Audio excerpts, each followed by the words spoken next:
Christ says, "You will receive power when the Holy Spirit comes upon you, and you will be my witnesses in Jerusalem, throughout Judea and Samaria, and to the ends of the earth." How do we do that? It requires 4 things: prayer, learning, belonging, mission. The result? We'll each be better equipped to bring the love of Jesus Christ and His holy church to a contemporary society in desperate need of His divine healing, teaching, and peace.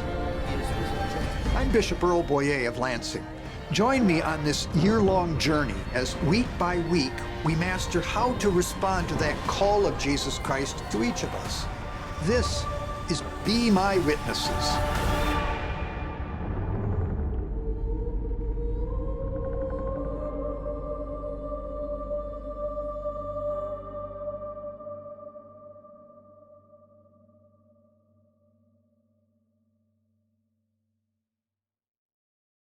My sisters and brothers in the Lord, welcome to Week 7 of BMW, Be My Witnesses. I am Bishop Earl Boyea of the Diocese of Lansing. I believe that one of the chief ways for us to be witnesses of Jesus Christ is to do what He asks us in Matthew 25. "Whatever you did for one of these least brothers of mine, you did for me."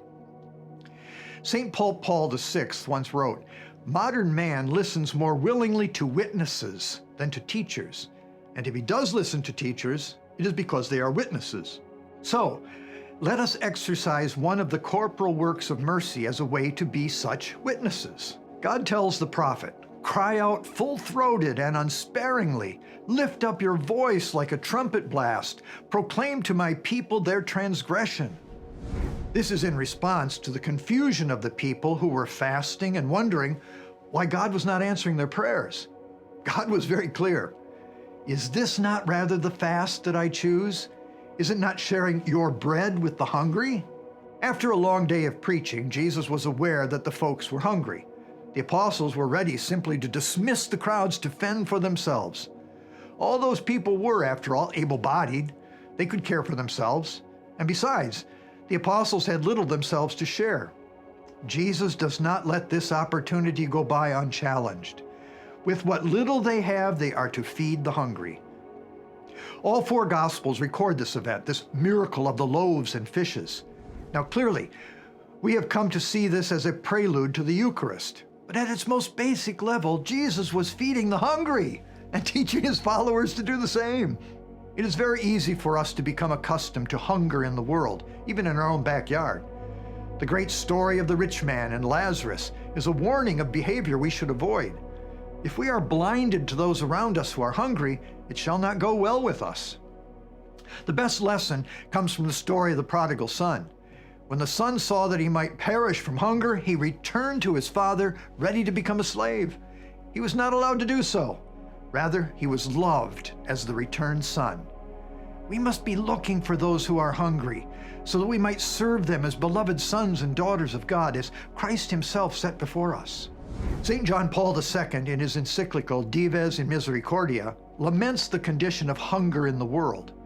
Side by side with wealthy and surfeited people and societies living in plenty and ruled by consumerism and pleasure, the same human family contains individuals and groups that are suffering from hunger. This fact is universally known. But what is more, our act of love toward others is mutually beneficial. The sainted Pope continues, "An act of merciful love is only really such when we are deeply convinced at the moment that we perform it, that we are at the same time receiving mercy from the people who are accepting it from us." My brothers and sisters, to be a witness of Jesus Christ means we need His sight, the sight of the prodigal father.